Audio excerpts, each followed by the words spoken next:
so glad that these youngsters were here tonight to hear this, because here is the 7th annual All-American High School basketball team.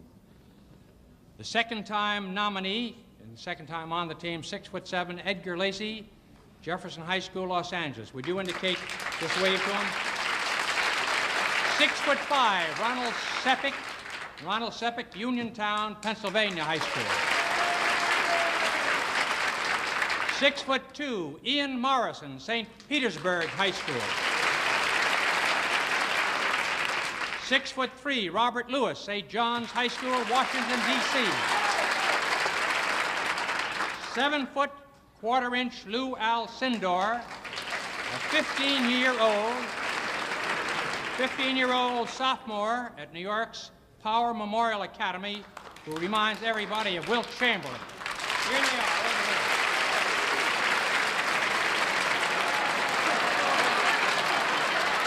Come on now, really, let's hear it.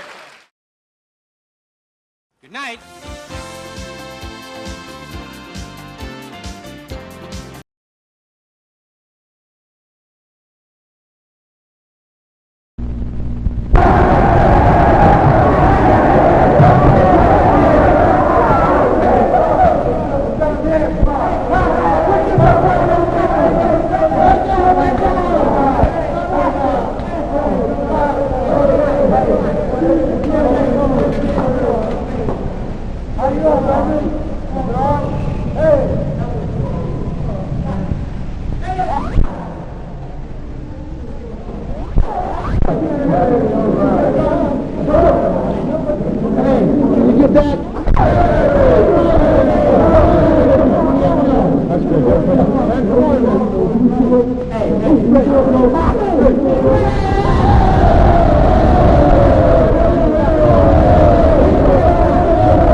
Congratulations. 2 years ago I had this pleasure, and now it's the same pleasure once again. What, in your mind, was the turning point of this ball game? What did it for you? You must be our lucky piece. I don't know. I'd say the early part of the fourth quarter, I think Plymouth made a few mistakes, and we cashed it on. It was enough to carry us over. It's all the momentum we needed. I think that's what did it. Did your first unit get tired? I think they played more than they ever did. They were tired. I figured we had to go with them. Well, you sure did. You sure did. Yeah. Stu Lance, Stu, how do you feel about it, buddy? Fine. Great. Get over here, pal. Congratulations, buddy. Your brother turned in a great job here 2 years ago, and boy, you did the same thing. We're all proud of you. Thank you very much. I done my best. I did my best. Okay, all right. You just speak about like your brother does, too. All right. Here, Jimmy Ray here. Jimmy, nice going, Jimmy. Thank you very much. It's like a dream come true, Barry. Okay, buddy. Where's Ray Parson over here, right? It's a lot of fun. Okay. A lot of fun. And, well, let's hear it. Let's hear something. You don't understand now, man. Nice going, man. You're the lucky face for Uniontown.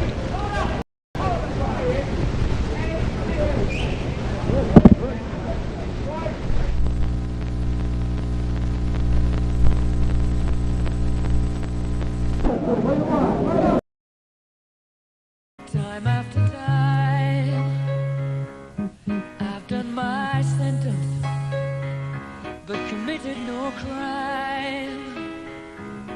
And bad mistakes, I've made a few.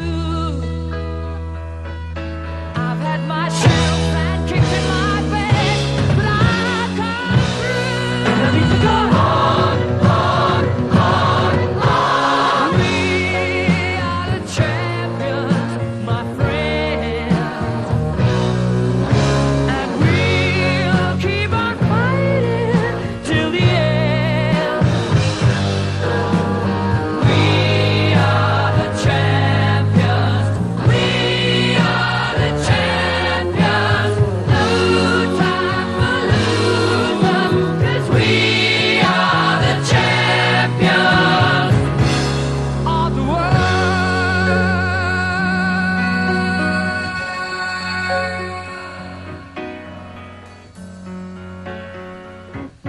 Taken my bows curtain call. You brought me fame and fortune and everything that goes with it. I thank you all, but it's been no bed of roses, no pleasure cruise. I consider it a challenge before the whole human race, and I ain't gonna lose.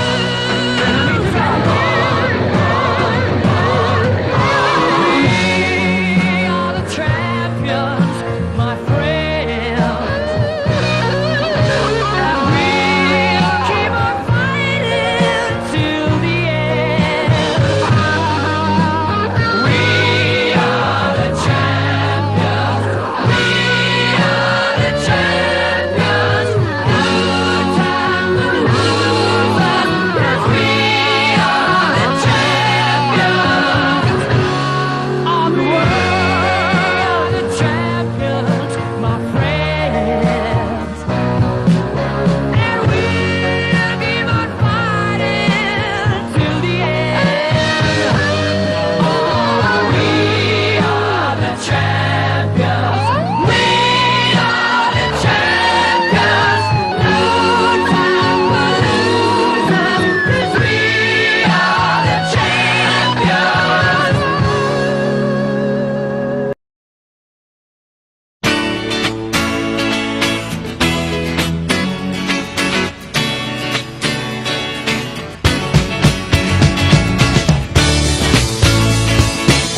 So to find out his thoughts about this championship game, Tab Douglas spoke with Coach Jerry Quietenfeld. Right here. With me is the Coach Springfield, Jerry Quietenfeld. Jerry, a lot of people say you're like you're here. You upset two pretty good teams to get here. Can you make it? Altoona wants to talk it over. Still, with 4:49 left to play, third quarter, we've got a tie ball game. It's 25 apiece. We'll be right back right after this. Uniontown. We got here mostly on desire and team ability, team spirit. Oh yeah, we are definitely a team built around our ability to pass the ball and get the ball into as many hands as we can. We pride ourselves wholeheartedly on being the best defense in the East. Quickly, what do you think you have to do to win tonight? We have to out-defend them tonight and show them the #1 defense here at Springfield. Alrighty, now back to you, Randy. Well, he hardly sounds like a young man who is about to approach a task he doesn't think he can accomplish. His team is upset, as you mentioned, people all the way along the tournament trail, and they feel they're supposed to be here, even if the so-called experts, and what do we know anyway, don't think they are supposed to be here. Coach Lash Nesser from Uniontown, well, his thoughts, he's kind of been down the road before, but he thinks this is probably his most coachable, perhaps his most talented ball club. Guard, Herzog. Julia Lohner trying to play tough defense on Herzog. Herzog. The coach of Uniontown, Jim Lash Nesser. Jim, you're going against a surprise team tonight. That's that reaching foul, Mike. More pressure on the guys. That's tough. Well, they've had that kind of pressure all year, really. So stick that arm in there, they're just going to have to maintain their poise and fight the pressure. People say your team is quick, fast, aggressive, and you can't strong. get down now. Gotta get back Is that what you're going to need to beat this team? You're going to need a lot more than that, too. You're going to need a little luck, and we're going to need everything we have to beat them. They're tough. They're a real tough ball. Doesn't matter that these... Number 22, 5'10" junior Rob Butler will be starting at one of the guard positions. He's joined by Kevin Hoyle, who'll be wearing number 20 in the gold uniform. Wearing number 52, Glenn Malin. Wearing number 52 is Glenn Malin. He stands 6 feet. He's a junior. More juniors on the Springfield Ball Club than on the Uniontown team. Ted Kirkpatrick is a 6'2 junior, and the big guy, a 6'3 senior, number 44, Dion Ayers. There you have the starting lineup for Jerry Quietenfeld's ball club. Springfield Delco, 28-4 coming into this ball game. 31-2 is the record of Lash Nesser's Uniontown Red Raiders.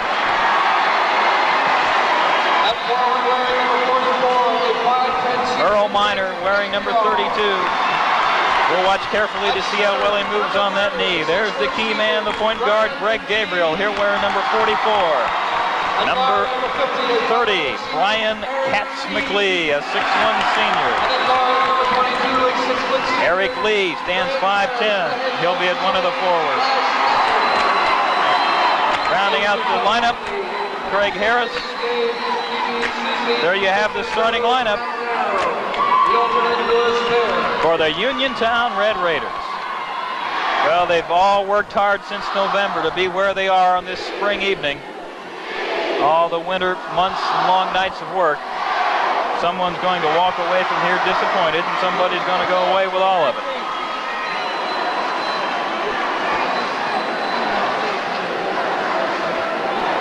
Uniontown getting the final few words of wisdom from Lash Nesser. The first 3 minutes of the ball game is what I like to look at, because that many times will set the tone of what's going to happen offensively or defensively. And within the first 3 minutes, we'll be able to see whether the jitters, the turnovers, the man-to-man pressure that will be applied by both teams. Also, the motion offense that the Springfield team likes to use, where the ball is rarely on the floor. These are the kinds of things that you want to watch and see if the team is in sync when they're doing it. They're just about set to jump it up. Katz-McLee to jump it up for Uniontown. Irons stepping into the center circle for Springfield Delco's Cougars, and here we go. Controlled by Springfield. That's the key man, the point guard, Boyle out front. As expected, Uniontown's in a man-to-man. That's a big matchup right there. Gabriel is on Boyle. The two quarterbacks of the ball club. First time inside, and inside successfully goes Irons. Right away, we see a post-up situation by Deion Irons, taking the ball to the basket very easily, and that psychologically is going to help the Springfield team. Craig Harris almost threw it away. Gabriel saved it. No, he couldn't get it away before he walked with it. Gabriel walked with it after the bad pass. We saw the man-to-man pressure. Once they got across, we saw the jump pressure of 2 men, and that in itself caused the traveling on the part of Uniontown. Well, one of the guys in the championship game, Dean Smith, came up with the run and jump defense, and you saw an example of it there. Again, they get the ball to the baseline, and although there's no basket, there's a foul. And what I talked about in the beginning with Deion Irons doing it first, when you have no intimidator back there, that means that psychologically we feel we can go to the basket and we're not going to be concerned about anybody interfering with the shot or blocking the shot. And on that play, we saw just that happen. That's the first foul on Brian McLee. That put Ted Kirkpatrick at the line. Kirkpatrick has his first point, and Delco has a 3-0 lead. It's 7:19 in the first quarter. Uniontown still yet to light it up. Too strong that time. Harris into the lane to get the board.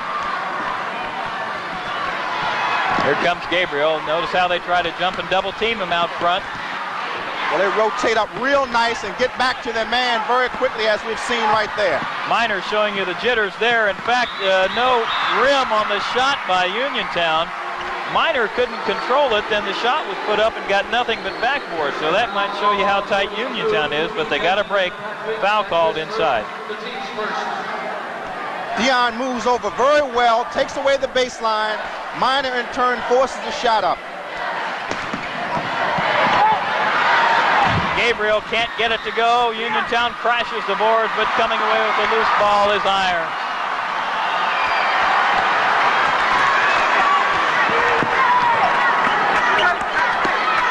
They looked inside. This is the motion offense. Hit and go away. And a high percentage shot. Let's go back to what I opened up with. 3 times in a row they've gone down low, and they realize that not only 1, they can get the ball in, but 2, once they get it in, the player can go to the basket. Well, so far Springfield owns the baseline, that's for sure. Gabriel breaks the ice for Uniontown. And that's a big shot. That shot will be there all night because of the fact that when they jump pressure, they rotate up on the weak side, so that shot will be there until that man makes that adjustment. Gabriel pressuring Boyle outside. Uniontown man-to-man. Now, Uniontown Springfield realized they can get it inside. That's where they're going, right inside with a strong offensive rebound on the part of Springfield. Kirkpatrick put it up and put it in. He's got a chance at a 3-point play. Ball goes up. Kirkpatrick gets good position. Not only does he control the ball, but he goes back very strong and with good balance. That's the second foul on Brian McLee. He can get on the board. He was second in the state in the high jump competition, so that ought to show you what he can do. So Kirkpatrick completes the 3-point play. He's got 4 points. Irons has 4 points, and Springfield leads 8-2. Look at him break the pressure. Springfield was so concerned about pressure up front that they did not take a look in the back. The backcourt man picked the ball up and had a nice open player. Eric Fee found himself all alone, and then he found the basket up from behind. Some pressure on the ball, and Boyle turns it over with the charging foul. Boyle handling the ball, pushes the man off with his arm, and that's where the foul came in. He cleared out a little bit, and a little bit was all it took in that case. Again, pressure on the ball. They let up now with Gabriel bringing it across.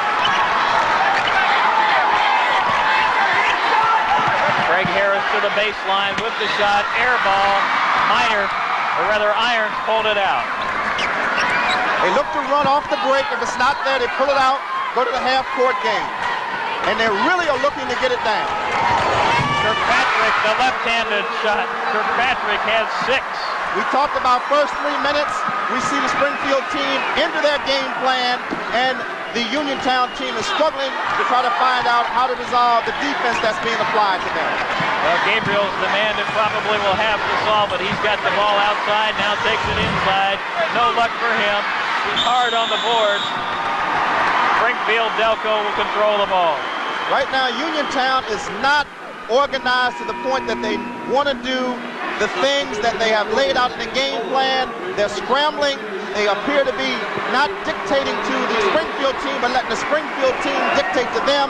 And until they get themselves together, they're going to have problems. Lash Nesser is the first coach to go to the bench. Number 40, Ken Holt, into the ball game for Uniontown. You see the pressure that Gabriel puts on Boyle. Play to get the ball. 5 baskets inside, 1 basket outside. Shows you that they're really into their game and they know what they want to do on the floor. Deep down to the baseline, air ball from Holt, and the Uniontown Red Raiders have shown every sign of being too tight to operate. The foul, however, that time is on Boyle, number 20. Boyle trying to box out, picks up the second foul. That can be a factor, as we talked about in the opening. He's the glue man. He makes sure everything happens on the floor. He dictates where the ball will go. With the left-handed layup off the glass. Now we see how easy Springfield has been able to scoring 25 points, but we've seen him pass it. We've seen him come up with some rebounds, particularly early in the ball. I mean, he talked about his quickness. He shot the ball, he missed it, went to get it, and scored. They were the things that kept the Uniontown team in the ball game when it would have been very easy for them to become unraveled and to fall totally apart in that first 12 or 13 minutes. He can now add to that 25-point total, Cap. A little bit of credit, Randy, to the Springfield coach and his basketball team. Uniontown coming in, we all knew they were the class of the tournament. They were expected to get this far. Jerry Grunenfeld brought his team out of nowhere, upsetting 3 teams, and an inspired effort here today. 27 for Minor. 20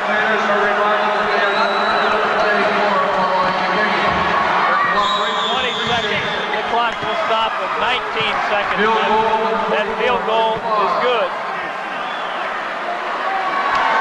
Credit Barr. First 2 of the night for Jimmy Barr. Our most valuable player, Earl Minor, has been sought after by a number of schools. Reportedly, he is very interested in Minnesota, and the Golden Gophers are very interested in him, and you can see why. Good athlete. The big thing is, can he make the adjustment at 6 feet 1 or 2 to playing the backcourt?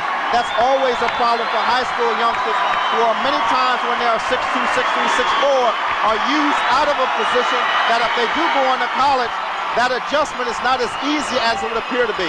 There's a class act. Earl Minor to the opposition's bench before he returns to the Uniontown bench. And now the celebrating begins on the Red Raider bench.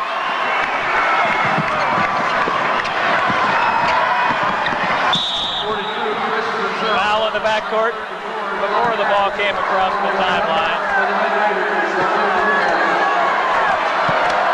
Some of the crowd in Hershey Park Arena beginning to file out. You can bet none of the Uniontown fans are going to be leaving early. The Uniontown fans, I would say 50% of them have on Uniontown shirts, and they're very visible off into the corner right under the basket where a majority of their fans are over there celebrating. Now we've got a foul called there. Technical foul for... I assure you, too, the trip will be a lot shorter for them on the way home. It's always that way. The man grabbed the hoop!